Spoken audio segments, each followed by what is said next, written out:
Shalom, friends. Welcome to another shiur in Talmud. I'm Eliyahu Shir from Chesed Ve'emet. You can find my site at www.lovingkindness.co. And we're learning Gemara Berachot today. We're on Daf Hey Amud Base. That's page 5. We're on the second side of that page. And we're studying from the beautiful Koren Talmud Bavli edition. You should be able to see it in front of you. It's shared. And what you can see basically is the original text that appears in the middle of the page, which is in Hebrew Aramaic. And what you see then on the right-hand side is the English translation with the notes to help us understand it. And on the left-hand side and various other parts of the page, the bottom, or wherever we're looking, we'll find various other sections that help us understand the Gemara in more detail. We'll learn a little bit about the personalities of the great rabbis of the Talmud, the Tanaim and the Amoraim, the authors of the rabbis responsible for the Mishnah, the rabbis responsible for the Gemara. And we'll also see some pictures, photographs that will help us understand some of the terminology or some of the concepts that we're learning about. We'll also learn from these notes about certain terminology of the Gemara, which helps us to understand how to learn the Gemara. And then, of course, we'll learn some Halakha, down to the basics. What is the actual halakha in the situation? The Gemara, of course, is divided up into two sections. One is the Aggadah, which is the stories, as people like to call it, the folklore. And the second part is the halakha. And that's what the Talmud is composed of. Now, last week, we ended off on the section dealing with an amazing concept of suffering in the world. And in particular, Rabbi Yochanan was responsible for teaching us some invaluable lessons with regards to suffering, pain, sickness, and so on and so forth. The Gemara goes into great detail about the different types of suffering that we can go through. Everybody knows what that is like. Everybody knows what it's like to suffer. Ultimately, when Rabbi Yochanan encounters somebody and Rabbi Yochanan himself is sick and so on and so forth, as the story goes, we see that people are sick, and Rabbi Yochanan says, is this what you want? Do you want these sicknesses? And he's told, no, he doesn't want the sicknesses, nor does he want the rewards. Ultimately, even if God is rewarding us for the trouble that he puts us through, for the pain that we go through, ultimately it is far better to go through life without any pain and to be able to serve God in the best possible way without any interruptions. Nobody wants pain. And even if somebody says, hey, I'll give you a reward for all this pain that I'm going to put you through, well, the average person, save for the masochist, is not really interested in the pain, even if he's paid a certain amount of money. Depends, of course, how much he would be paid. But on the whole, the average person is not going to think in that way. Ultimately, he wants to have a pleasurable life. He doesn't want to have a life of pain, even if he has to get a reward of some kind for the pain that he endures. Now, the Gemara begins with a new subject, and we're at the top over here of this page that's in front of us, which begins the following. Rav Huna. Now, we're speaking about one of the other sages of the Talmud. On the left-hand side, we see personalities. Let us just read very briefly who Rav Huna was before we read about the story. He was one of the great second-generation Babylonian Amoraim. The Amoraim, of course, are the rabbis responsible for writing and becoming a part of the Gemara. Rav Huna was most closely related with his teacher, Rav. Rav Huna was of aristocratic descent and descended from the house of Exilarchs, which means the leaders of the Jewish people. Despite that lineage, he lived in abject poverty for many years. Later in life, he became wealthy and lived comfortably and distributed his resources for the public good. Rav Huna was the greatest of Rav's students, to the extent that Shmuel, Rav's colleague, used to treat him differentially and direct questions to him. After Rav's death, Rav Huna became the head of the yeshiva of Sura and filled the position for about 40 years. His prominence in Torah and his loftiness of character helped make the yeshiva of Sura the preeminent center of Torah for many centuries. Because of Rav Huna's extensive Torah knowledge, the Halakha is almost invariably ruled in accordance with his opinion in disputes with all of his colleagues and contemporaries. The only exception was in civil law, where the rulings were in accordance with the opinion of Rav Nachman. Rav Huna had many students, some of whom studied exclusively with him, Moreover, Rav's younger students remained to study with Rav Huna, his disciple, after his death. Rav Huna's son, Rabba bar Rav Huna, was one of the greatest sages of the following generation. And now we see over here was a very great man. Everybody agrees Rav Huna, here he is, an outstandingly great man. Who can ask for anybody greater than Rav Huna? We're not talking about a simple person. But listen to the story. Rav Huna, tekifule arba ma'adane de chamra. It happens that there were 400 barrels of wine that went off of Rav Huna's. He was involved in winemaking, and 400 of his barrels of wine went bad. Al legabe Rav Yehuda. So I just moved it down a little bit so we can see the English on the side for those who wish to read as I read along in the Hebrew. Sorry. Al legabe Rav Yehuda, achud Rav Salah Chasida v'Rabanan. So Rav Yehuda, the brother of Rav Salah Chasida, and the rabbis went up to visit him. V'omri la, and some say Rav Ada bar Ahava Rabanan. It was in fact Rav Ada, the son of Ahava, and the rabbis. V'amarule, and they said to him, Rav Huna, we have a message for you.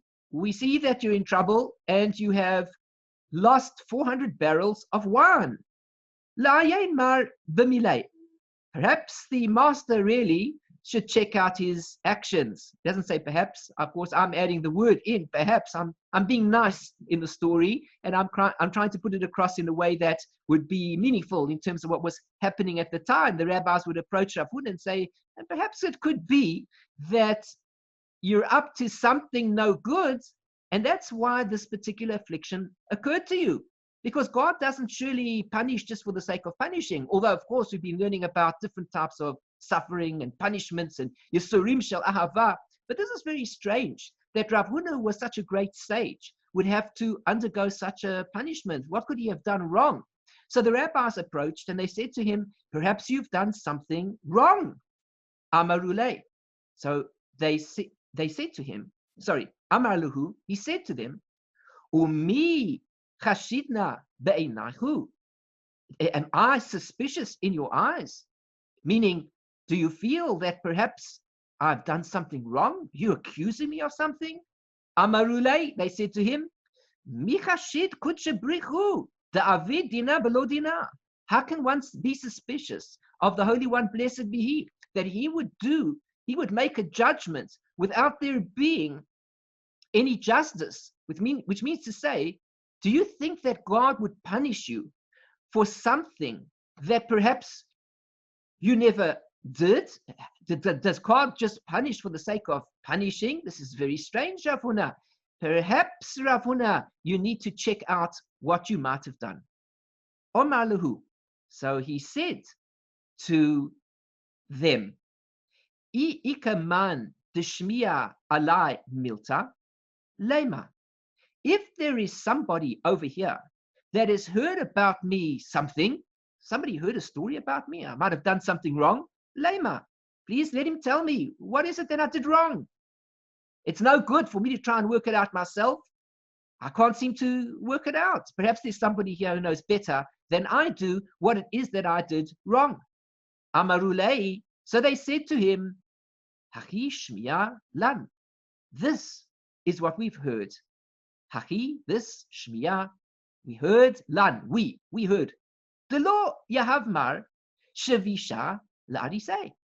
We heard a rumor that the master, Mar, meaning Rav Huna, has not given his grapevines to his tenant farmers.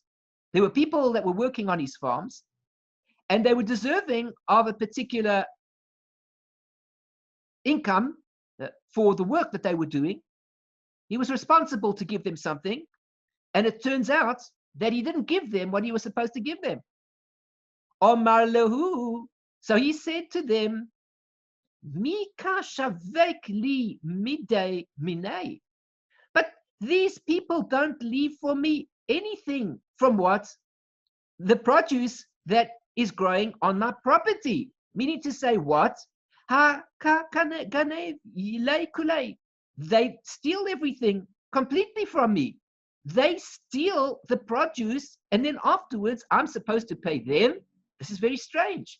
They come onto my land, and then they work the land, and then they're going to get profit from the work that they do. But in the meantime, they're stealing everything off the property. And now, in addition to the fact that they're stealing, you rabbis tell me that I have to pay them for the work that they've done. Amarulei. So they said to him, Hayinu, the Amri enashe. That means to say, this is really what people say. Batar ganava ganov. After the thief, you go and steal. V'tama ta'im, and you will taste that taste. Which means to say, it's all very well and good when a person sees that somebody else is stealing from him, and he says to himself, well, that fellow steals from me. When I have the opportunity, I will steal back from him, or I will withhold something from him so that he doesn't get it. I mean, after all, this fellow owes me. He's never going to pay me. Let me hold back from him or take from him, whichever way we look at it. And in that way, I'll get back what's due to me. Why must I give to the thief who steals from me? So strong are the words of the Talmud, of the Gemara over here, telling us a thought, a powerful insight. That number one, a person who steals from the thief, even though the thief himself stole from that person, will taste of the concept of theft. He himself will become a thief, even though what he's doing is not, theoretically speaking, stealing. Really, all he's doing is taking back what's due to him. But when we do it in a way that's not really legal, we take the law into our own hands, and we take something which doesn't really belong to us, even though we made up in our heads that it really does belong to us, and rightly so, it does belong to us. But when a person behaves in that way, he gets a taste of what it means to be a thief. Now, this is very tough. I live in a generation, perhaps you live in it too, whereby, for example, it can happen that one gets onto a bus and accidentally the bus driver will clip 2 tickets or 3 tickets. Now, in the old days in Israel, this was very easily could very easily happen. One would get onto the bus driver wasn't concentrating. And so therefore, what he would do is he would clip a couple of tickets, and then you would say to him, but you clipped an extra ticket. And he would say, but I thought the person behind you was also on your ticket, so I clipped it. So you tell him, but the person wasn't. You've taken away a ticket. You've stolen 5 shekels of my money, whatever it is. Or here's another one, for example. A person goes to the mikvah, and he pays each month a certain amount of money in order to go to the mikvah. Let's say he pays 100 shekels every month. But for 3 or 4 days, they close the mikvah down and they don't let him enter. Well, isn't it true that they've stolen? The bus driver stole. The bus company stole. The mikvah company stole. Everybody's stealing. So the person begins to think in his mind, when I have the opportunity to, I will not pay for my bus tickets. I will get onto the bus and I won't clip it. Of course, we hope that the bus conductor, the one who's checking the tickets, won't catch me out. And of course, if he doesn't catch me out, all is well. Or better yet, I get onto the bus on a trip where the machine or whatever it is that is accepting the tickets no longer works that day. And I decide that the next time that a trip comes about, I do not click my card or I do not swipe it in order to take off an additional trip, because I say to myself, I'm weighing out everything. Since already the bus driver had already stolen from me, all I'm doing by not paying for this particular ride is I'm getting back what's my due. Sounds to me like it's a simple, straightforward procedure. But according to the story of Rav Huna here, the rabbis were teaching Rav Huna a powerful teaching. Rav Huna, you're right. They're stealing from you. But remember one thing. When you take from them, even though you feel that legally you are entitled to it, you too will taste of the taste of theft. You will bring an aspect of theft into yourself. Is that what you want? You want to bring into your system that you too are a thief? Amar lahu. So Rav Huna answered them, and he says, Kabelna alai. I accept upon myself. that I will give to them after all, just like you say. If that's what it takes and all my wine went bad, just because I did something which I found in my mind that I could do, because legally speaking, I could do it. But nevertheless, I was punished for it. And you rabbis are pointing out why I was punished for it. Some people say, that it turned out that the vinegar, went bad. Sorry, when it went bad, it turned to vinegar. The wine went bad, it turned to vinegar. So when the vinegar, now, when he did the Teshuvah, and he said, I'm going to return what I should to the workers, the vinegar returned, and it became wine. Meaning to say, he now had 400 barrels of wine. The Aggadah Amri, and there are those that say, that's not what happens. There is the ban b'demei chamra, that the price of vinegar went up, and he was able to sell the vinegar at the price of wine. Once again, the Gemara is teaching us some very valuable lessons in life. The lessons are, God can change the rules at any point in time, in any situation. For example, if a person owned a particular commodity that was worth a lot of money, and thereafter something happened and it went down because it went bad, the commodity went bad, the wine turned into vinegar. And he looks at the vinegar now and he says to himself, well, since it's vinegar, it's not going to be worth the money that it was worth when it was wine. We learned two lessons. One, he could come back the next day, and for some reason, the vinegar's turned back to wine. And even if you say to me, well, God doesn't do miracles like that, and so therefore the vinegar is not going to turn to wine, God can make it that day in the store, suddenly the price of vinegar goes up, and you can sell the vinegar at the price of the wine. You've never lost out. Which means to say, when a person does Teshuvah, in the particular situation that he is, God can change it around for the good, and he can be successful in whatever situation he finds himself. Tanya, the Gemara continues. It was taught in a Braita.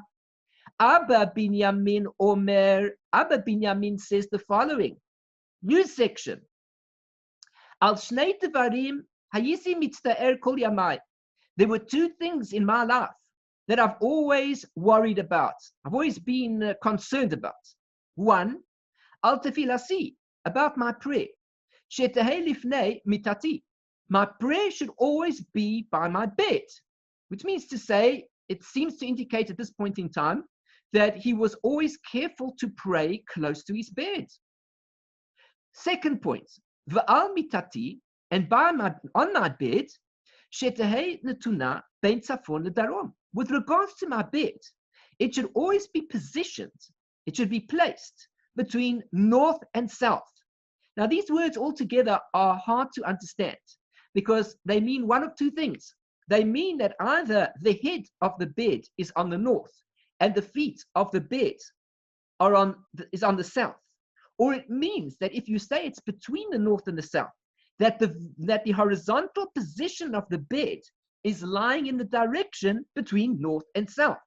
So there's a big debate as to what this means exactly. But let's just take the simple meaning. The simple meaning means that the head of the bed would be on the north and the feet of the bed, the foot of the bed, will be on the south. Now, the Gemara continues, Al tefilasi shetahei lifnei mitasi. What does it mean that my tefillah, my prayer, should be by my bed, in front of my bed? What does that mean? My lifnei mitasi. What does it mean when it says that the prayer should be in front of my bed? The Gemara answers, Ileima, if you want, meaning I'm going to tell you a proof. And if you don't like this proof for whatever reason, or we can find that this proof is not valid for certain reasons, I'll give you another reason. Ileima, if you want, we can say, Lifnei mitasi mamash. You know what it means? It means that the prayer was really in front of his bed.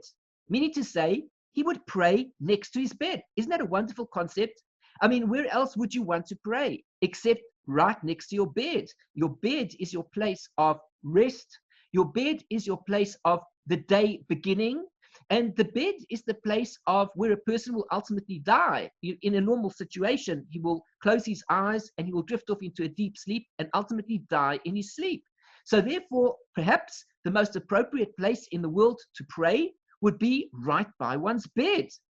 V'ha amar Rav Yehuda, and didn't Rav Yehuda, didn't Rav Yehuda say, Omar Rav, that Rav said, V'itema, and some people say, Rabbi Yeshua ben Levi, that it was Rabbi Yeshua ben Levi who said the following. Minayin la mispalel. How do we know that with regards to a person who's praying, shelo yahei davar chotzeis, that there shouldn't be anything separating him, beino levein akir, between him and the wall. Now here, of course, we're going to learn a very important halakha. We're going to look at that in just a moment. But the basic principle is, when a person prays, he should have nothing intervening between himself and the wall. Nothing should intervene. He shouldn't have all sorts of obstacles and things. He should try to daven as close to the wall as possible. This is not in the sense, of course, of any type of avodah zorah that he wants to be serving the wall. That's not what we mean. We mean that there shouldn't be any distracting things in front of him. But if he's going to daven in front of his bed, he's going to have his bed as a distracting item. So isn't it true that Rabbi Yeshua ben Levi, according to some, said that, Rabbi Yehuda said, Amar Rav Item Rabbi Yeshua ben Levi, Minayin lemitel shelo yeh davar chotzeis beno leben akir, shene'emar, because the pasuk says, Vayasev Hizkiyahu panav el akir v'yitpalel. How do we know that there should be nothing that intervenes between a person praying and between the wall? Because it says that when Hizkiyahu was told the news by the prophets that he was going to die because of the fact that he did not have children, he was destined to die and he would not live any longer, he immediately turned his face, he turned his face towards the wall, and he davened. And after that prayer, his Teshuvah was accepted, and he went on to live a number of years after that. And he had children, and so on and so forth. The point is, we see that when he did his Teshuvah and he prayed to God, that he turned his face towards the wall, and he davened. Lo teima lifnei mitasi. Don't say that when we say it says lifnei mitasi, in front of my bed, ela ema, but rather say samuch lemitasi. It's close to my bed. Meaning to say, what he really wanted to say, what Abba Binyamin was saying over here, is not that he davened specifically right on the bed, right in front of the bed, but rather that he davened very close to the bed. That's what this means. Let us take a look at some of the notes that are brought down over here. First of all, Abba. What does Abba mean that we say over here?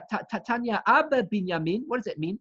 Abba is an honorific used in reference to several Tanaitic scholars, typically to those who are elderly and command respect. In some respects, this is similar to Mar, which was an honorific used in reference to certain sages in Babylonia, although it was also used as a general respectful form of address. The Halakha, that my prayer should be before my bed, most hold that Abba Binyamin's statement applies to the morning prayer as well. Once the time for prayer, dawn, has arrived, one may not eat or begin any work until he recites the morning prayer. Some, based on Rashi's opinion, prohibit even Torah study before prayer. However, many are lenient, especially if it is communal Torah study, as brought down there in the Rambam and the Shulchan Aruch, the main sources of Halakha. Now, the Halakha, that my bed should be placed north to south. The Rambam holds that a person must make certain that he does not sleep east to west, even when sleeping alone in his bed. Stringency is appropriate in this case. Therefore, one should place his bed north to south. The Shulchan Aruch, however, rules that this applies only when a couple is in bed together, a married couple. However, he concludes that it is appropriate to refrain from placing the bed east to west when one is alone. Very interesting halachot, as if there is something that is mystically involved, that when one sleeps in the direction of east to west, that it does something to one that no explanation is really given to. It doesn't make any sense. It's just basically a chok. It's a type of an illogical law in the Torah that the rabbis are teaching us. The next halakha. From where is it derived that one who prays should have nothing separating between him and the wall? When a person prays, there should be nothing between him and the wall, so as to avoid any potential distractions. An object that is secured in place and immobile, such as a closet or a bed, which is not typically moved, is not considered a separation. Similarly, neither a person nor an animal is considered a separation. The Ramah holds that although a person is indeed not considered a separation, an animal is. So that's when we daven in shul and there are people around us, no problem. We don't say that the person in front of us is to be considered a separation between ourselves and the wall. However, if a person does have the opportunity to choose a place of prayer, he should certainly try to pray right next to the wall, because there for sure there is no separation and there is no distraction. That's one of the beautiful things about davening in front of the wall as opposed to davening in the middle of the shul. And there's nothing wrong with davening in the middle of the shul, as we just said. But the point is, one will very often notice that the rabbis and the leaders of the community very often sit on the wall area.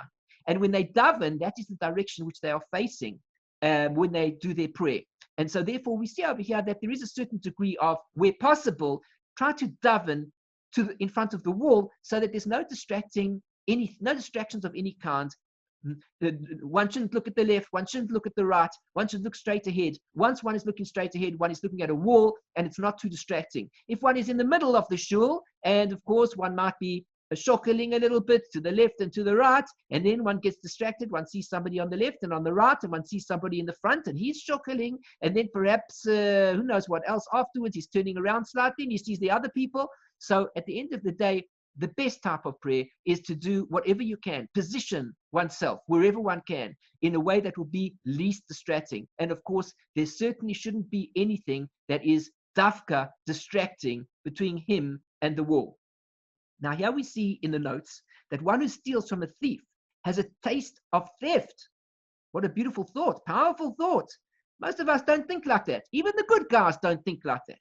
The good guys say, you know, if he stole from me and I have the opportunity to get my wares back from him, I'll certainly do it.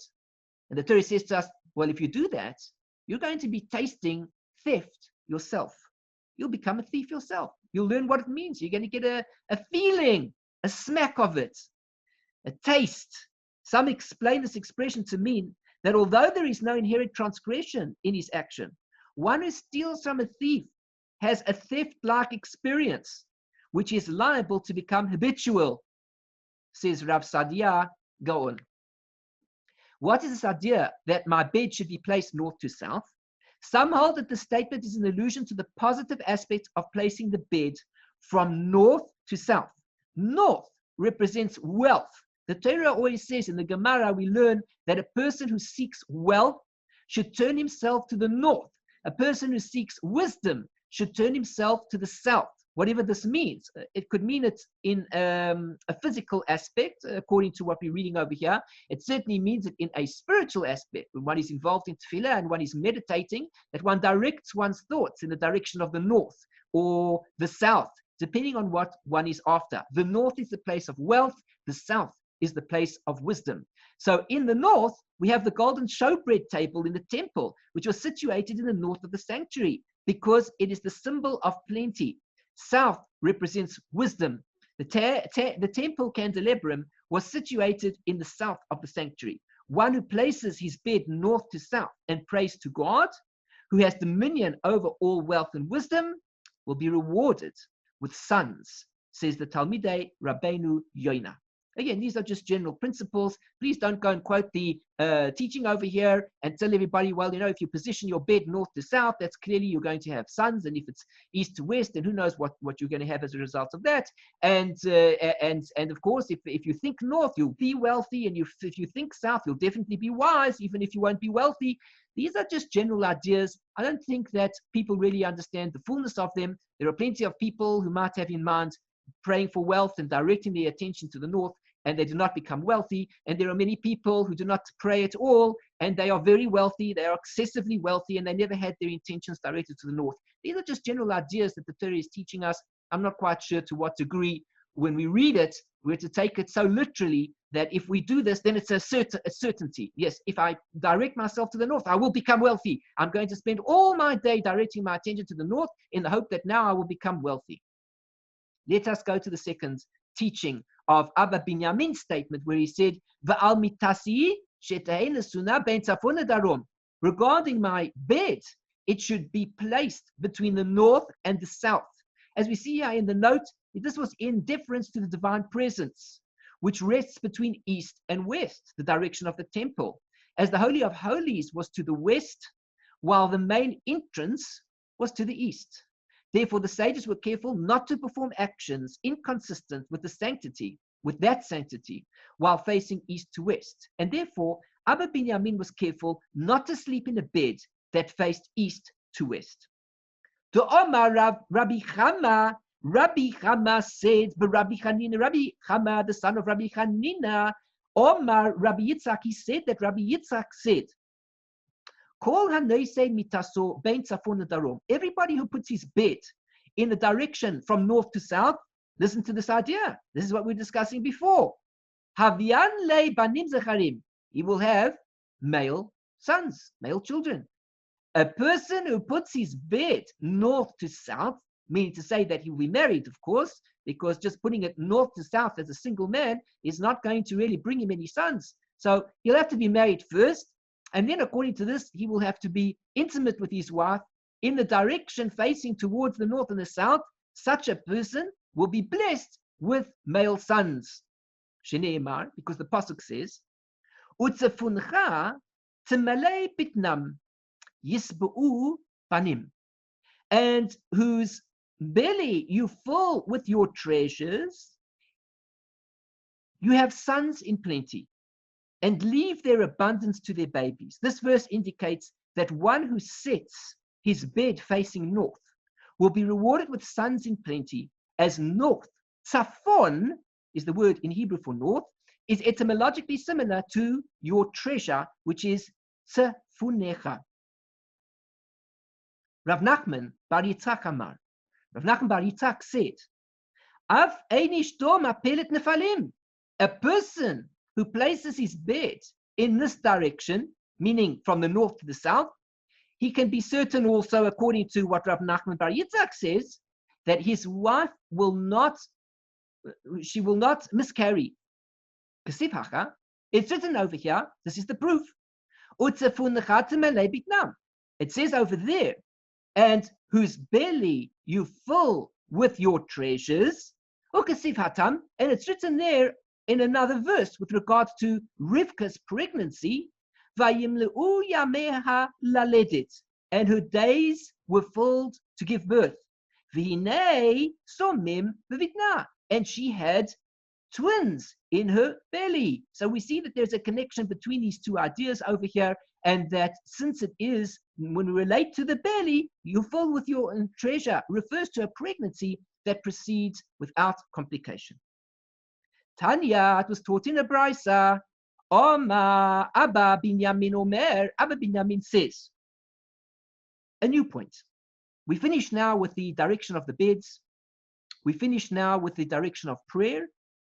We move to another new section, which deals with another area of sensitivity. Abba Binyamin Omer. Abba Binyamin says, Shnayim, sheniknasu litpalel. Two people going to a shul to daven. Beautiful idea. Two people often going to shul to daven. Perhaps you've encountered this yourself. You'll see the scenario taking place. Many people, for example, are in a great hurry to daven.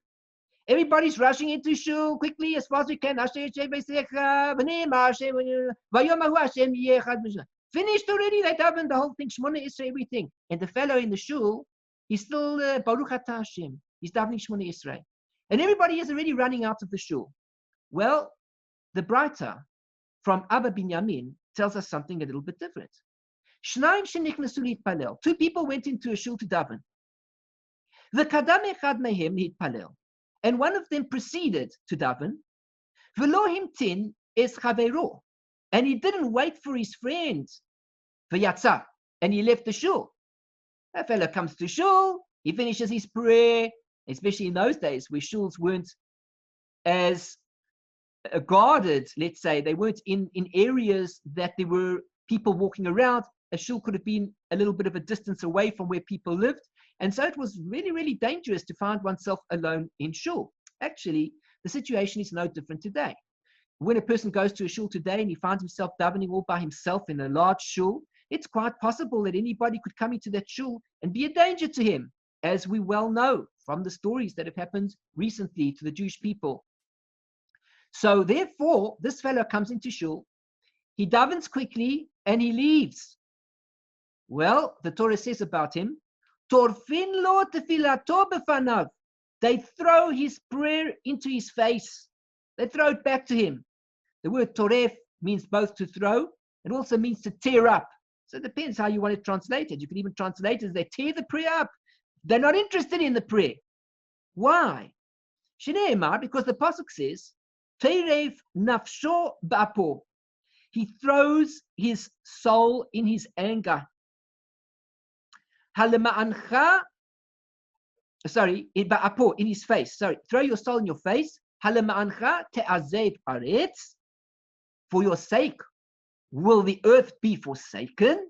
Which means to say, and then it says, the rock will be moved from its place. The verse indicates that one who left the other person alone effectively causes his soul, as prayer is the outpouring of the soul before God, to be thrown in his face. God says to that person, for your sake, do you think because you left, the earth will be forsaken? That God will leave the world and the prayer of the other person will go unheard? Which means to say, don't think because you rushing off that it's as if God rushes off with you also. On the contrary, God is going to remain. And therefore, if you want to be a part of this godliness, stay in the shul with your friends. Don't let him be in danger. V'lo od. Not only this.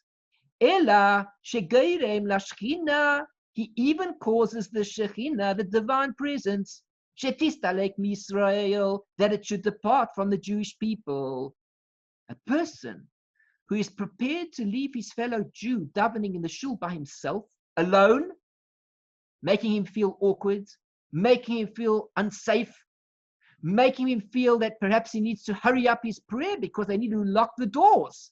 I mean, that's sometimes what a shul is for. The whole idea is that you get into shul and out as fast as you can so that they can lock the shul up and nobody can sit in the shul, which sometimes happens.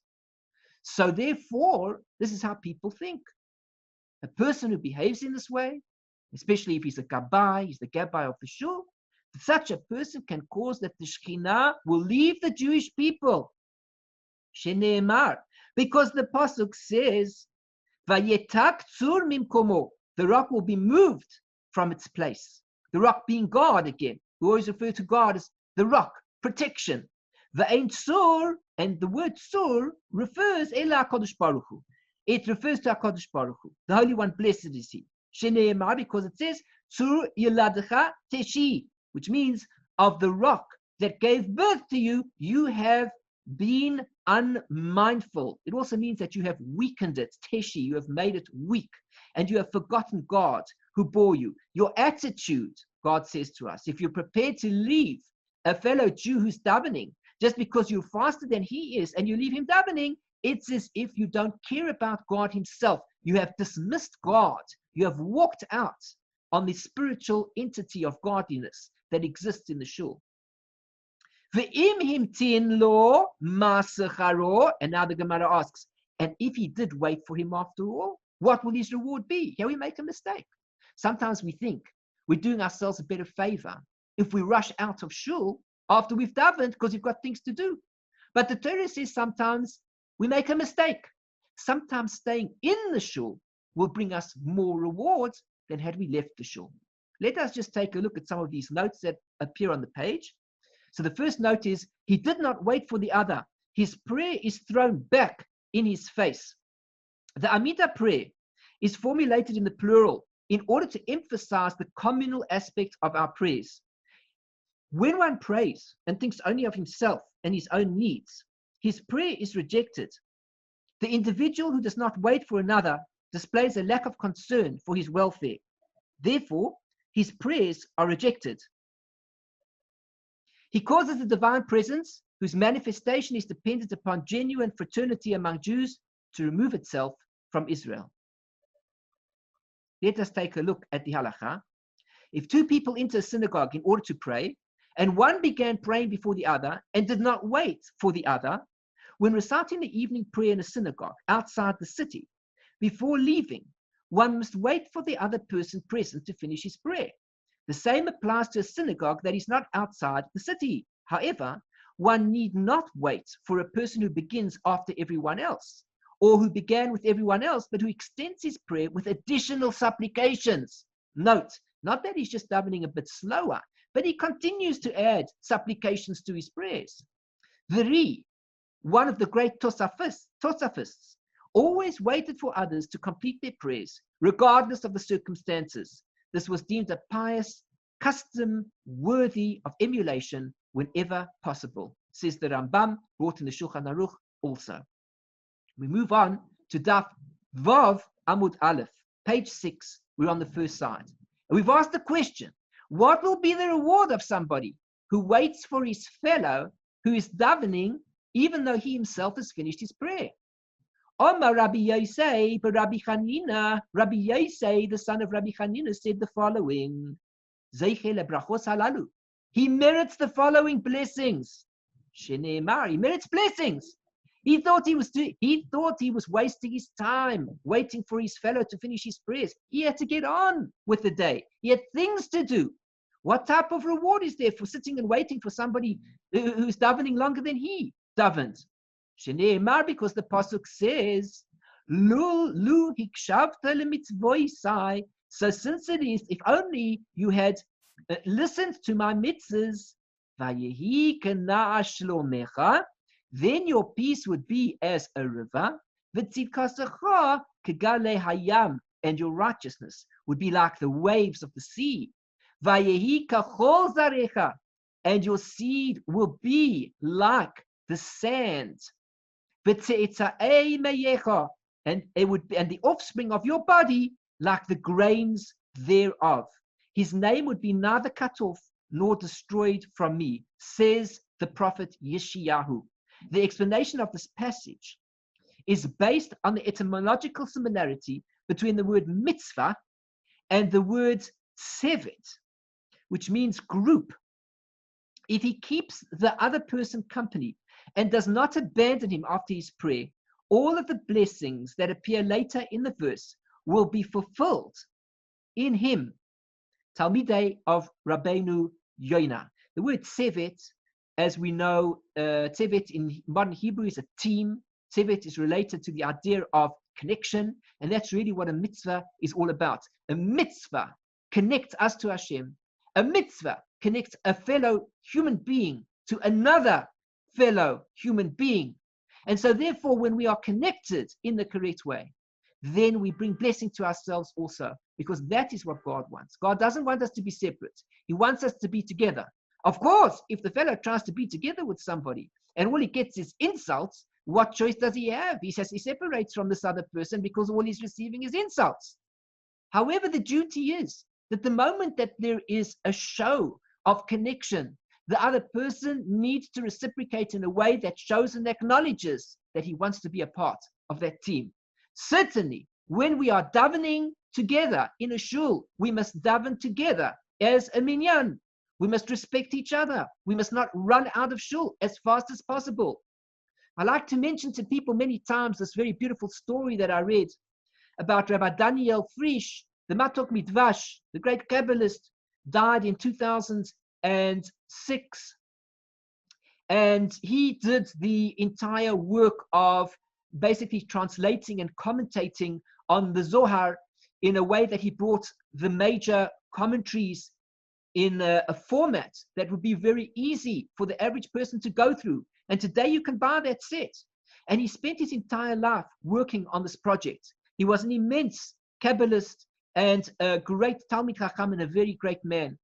And in his book, which discusses his life and what he went through in his own life, a survivor of the Holocaust himself, he describes over there that he decided amongst the group of friends that he had, let's call them 10 friends, 15 friends, I don't think much more than that. That he said to them, we will make a pact amongst ourselves. Because if only we could all make a pact like this, we would for sure bring Mashiach immediately. And what is the pact? The pact is to sign a document, all of us here together, that we will be in a connection with each other to such a degree that we will feel each other's pain and we will be there for each other no matter what the other is going through. What an amazing pact they formed, and he signed it. And of course, there were only a few people in this group, but they were a strong group. They were a true group of friendship. They represented what the Jewish people should be all the time. We are supposed to be connecting with each other in a way whereby when I see my fellow Jew suffering, I understand it, I feel it, I wish I could help. If I can help, I certainly do. And there are some things that are easier to help with than others. For example, if a person has lost a family member, it is easy for another person to comfort the mourner. It is not a difficult thing. If a person is ill, it is easy for another person to visit this ill person, give him comfort and strength and help him out of his predicament. If a person has wealth, he can help a person who is going through hard financial times. Or he can be another type of person. Oh, you lost so-and-so in your family. What a terrible shame. It must be you did something wrong. Have you examined your deeds? Or for example, a person gets sick.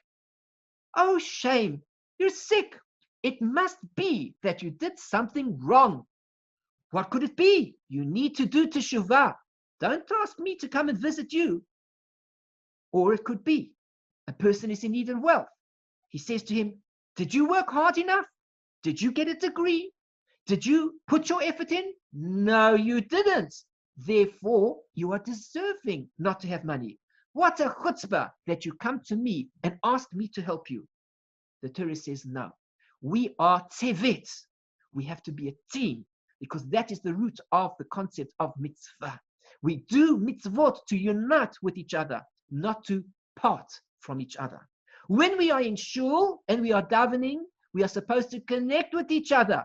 There is a natural connection where the Shekhinah, the divine presence, is present with us at all times that we're in the shul. But it is not good enough. It is not good enough that a Jew has to sit apart from his fellow Jews in the corner of the shul because perhaps he's new to the shul. And everybody else carries on as normal and nobody cares that he is seated there. To such a degree that the very scenario that we're talking about occurs. Everybody's finished their davening and they leave the shul, and this poor fellow has to stay there by himself. God says, it's not on. This is not the way of bracha.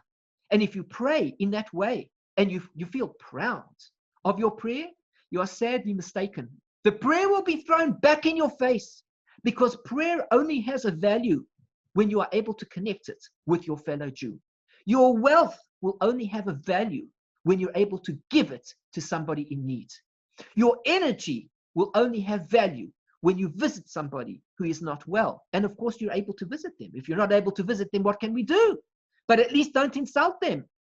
And so too, if you have to visit somebody because they're in mourning, or perhaps you have to take part in a chasana, a wedding, because the couple have nobody to come and give them simcha. But you say, well, if they don't have anybody, it's their fault. They never made any friends. They're deserving of that. No, they're not deserving of it. It is the duty of the community to connect with them because this is the concept of mitzvah, tevet. It is the concept of uniting. And if the Jew walks out on his fellow Jew, God throws back the prayer and says it is worthless to me. A prayer is only as strong as the power of the connection between the Jews the Jews are towards each other. Let us continue. Tanya, it was taught in a brisa. Abba Binyamin Omer, remember, we're learning all about Abba Binyamin. Abba Binyamin says the following. Il male, new concept. Il male nitna rishus la'ayin lirot. If the eye had the ability to see, ein kol bria yechola la'amod mipnei hamazikin. no creature, called Biriya, ain't called Biriya, no creature would be able to stand in front of the demons that surround a human being. Listen to these amazing words of the Gemara. Nobody would believe it. Here we are in a time where we have a coronavirus. We have a virus that is infecting the world. People walking around with masks. Everybody's afraid of everybody else. Lest it be that they get this virus. And where is the virus? Nobody can see it. But it's out there. Nobody can see it. Well, if you can't see it, it's surely not there. You can't tell me that. It's certainly not there until you can show me the virus in front of me. I don't believe you for a second. Tell that to any doctor today. You might get locked up. They might say to you, if that's your attitude and that's the way you feel, you might be a carrier of this virus and cause problems. You're causing a problem to society. You need to value what's going on here. So you can't see the virus. Doesn't mean it doesn't exist. You see those people that are sick over there? It's because they have the virus. They have this virus that you can't see. This Gemara teaches us this very concept in the realm of the spiritual world. And in the realm of the spiritual world, says Abba Binyamin, he says, if the eye were given permission to see, no creature would be able to withstand the sight of the demons that surround a person, evil forces. Omar Abaye, said Abaye, Inhu nefishi minan, they are more than we are. There are many more demons than there are human beings. V'kaimi alan, and they surround us, and they stand over us. Ki kisla le'ugia, like mounds of earth surrounding a pit. Says Abaye, these demons surround us wherever we are. We are surrounded by negative energy, by negative forces, by evil forces, striving to pull us down and destroy us every moment of the day.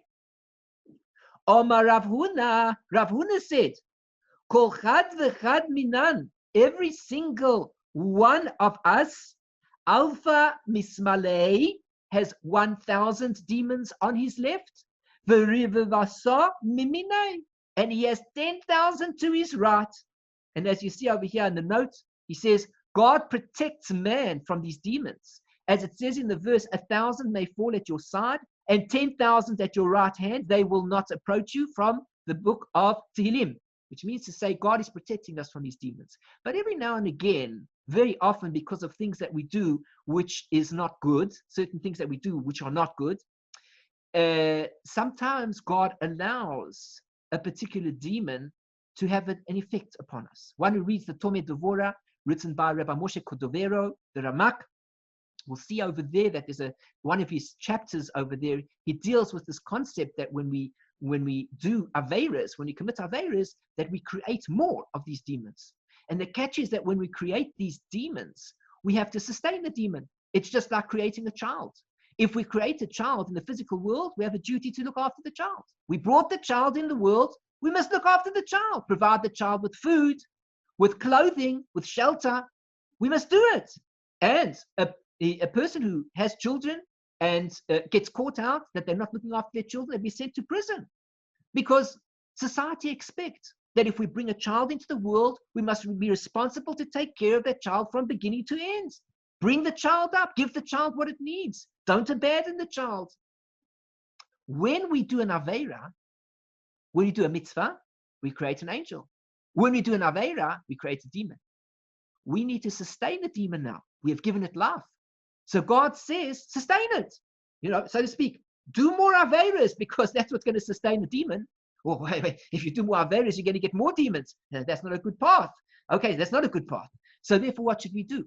So God says the demon will destroy itself by being allowed to exert a pressure upon the person who created it, until eventually it gains the strength that it wanted to gain, and eventually is obliterated out of all of existence. This is how the Talmud Bavli in the Ramak, Rav Moshe Cordovero, how he describes this concept of destroying these demons that we create. We have to learn more about it at a later stage. But the important thing to know is that wherever we are, there are negative forces that surround us, pushing us in directions that we don't even realize what's going on, but it's happening. Omar Rava. If we want to know more about these demons, says Rava, the crowding at the pressure, the pushing that is at the kala. The kala, we're going to learn about in a moment, is the time when the Torah scholars would meet and they would have a shiur, a public shiur, twice a year in particular, where the Rosh Yeshiva would give the shiur to the entire yeshiva. And because it was such a big shiur, everybody was pushed closely to each other and they felt the squeezing. He says that the squeezing that we feel is minahu have, is from them. The squeezing is not from ourselves. The pressure that we experience between each other, of course there's pressure. Physically, we're sitting next to each other. But there's a worse pressure. There's a pressure of real discomfort to such a degree that we even begin to feel a sense of negativity and anger, discomfort against the person we're sitting next to. Of course, we're in the same boat. He too wants to be at the shiur, or she wants to be at the shiur, whichever we're talking about. But at the end of the day, there's a thing called discomfort where you feel uncomfortable. And then there's a discomfort where you feel so uncomfortable that you just don't feel that you want to be next to this person, or you feel antagonistic towards the person. This pressure is because of these demons. The knees that are fatigued, these knees that feel tired, minahu, it's from them. What's he referring to? All sorts of things. Many times one's knees feel tired.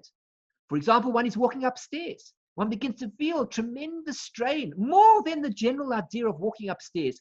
It's just unbearable. Can't take it anymore. This is the pressure from these demons, says Rava. Binahu, it's from them.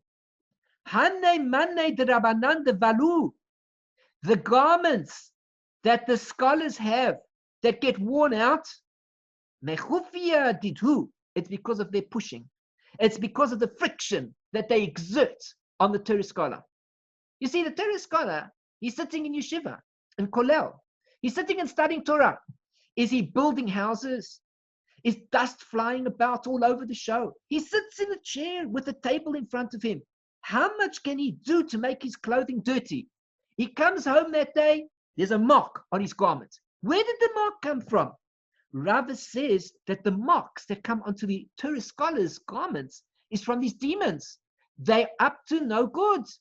And the demons come and they put a certain pressure on the Torah scholar because they know it's good to be close to the Torah scholar. He's involved in holy matters. So they come close to him and they disturb him, hoping to also get a bit of rub-off of purity upon themselves. And as they do so, they leave a mark on the Torah scholar's garments.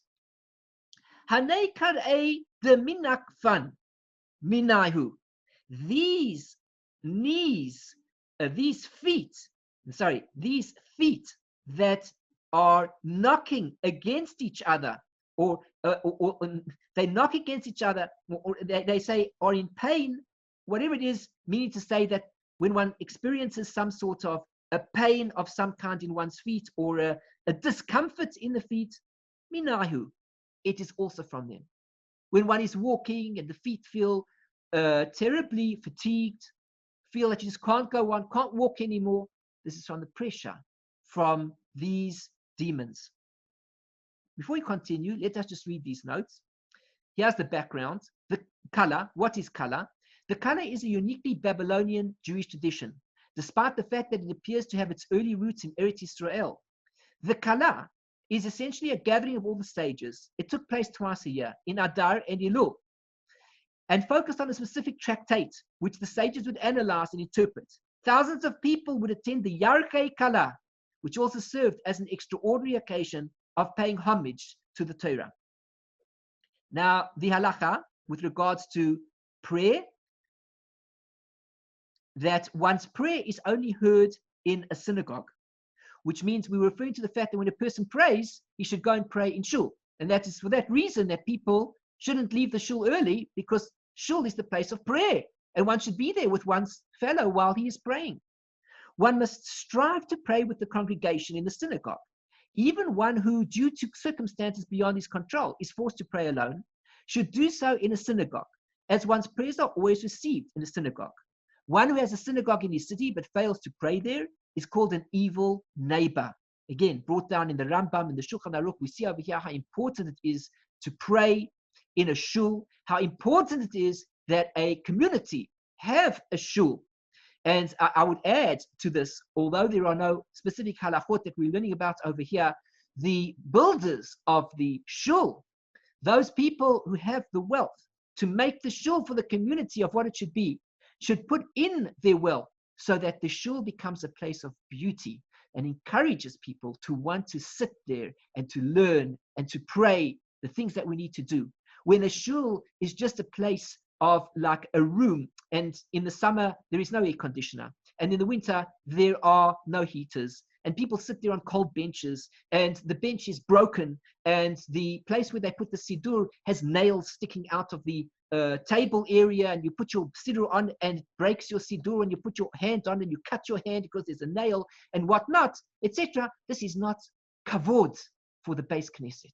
A shul is a place for people to pray. It's a palace. And therefore, if people have the means to purchase palaces, beautiful houses, and 2 cars, 3 cars, beautiful cars, they should consider giving some of that money also for the creation, for the building of beautiful synagogues, because the synagogue, the shul, is a place where tefillah is actually heard. So we want our tefillahs to be heard. Therefore, let us make beautiful buildings in which when we go to pray, we delight. We love to be there. And that is the place where our prayers will be heard and answered, so that if it's cars that we do want, we will still have the 2 cars and we will still have the beautiful home. Let us put our resources into Ze Keli v'anvehu. This is my God, and I will glorify him. I will take pride in him. I will do everything in the most beautiful way so that I praise God in everything that I do. We're not going to discuss any further now. We're going to end off the Gemara over here at this point. But the Gemara is going to go into a very exciting section in telling us how we can come to see these demons that we've been speaking about. Very exciting to see. Don't try this at home. But the Gemara is going to tell us a recipe of what we can do if we want to see that these demons really do exist. In the meantime, I'm Eliyahu Sher from Chesed Ve'emet. And my site you can find it at www.lovingkindness.co. And if you've enjoyed the shiur, please do click on the tick on the like button, and also subscribe to my channel and click on the bell button so that you can be notified of future shiurim. If you have enjoyed the shiur, please make a positive comment and be in touch with me via my website. I would be delighted to be in touch with you. Certainly to try to become a part of the projects that we're involved in. We've got a lot on the go. We want to teach more. We want to create more videos. We can only do this with your support. All of these videos that we're putting up here, we can only do with your support. If you're getting enjoyment of these videos, or if you feel that others might gain from these type of videos, please support us in every way that you can so that we can put out another video and do more. In the meantime, I thank you for joining me and hope that you've enjoyed this shiur. I wish you everything of the best, and I look forward to another shiur and to be in touch with you very soon. Shalom, shalom. Bye-bye.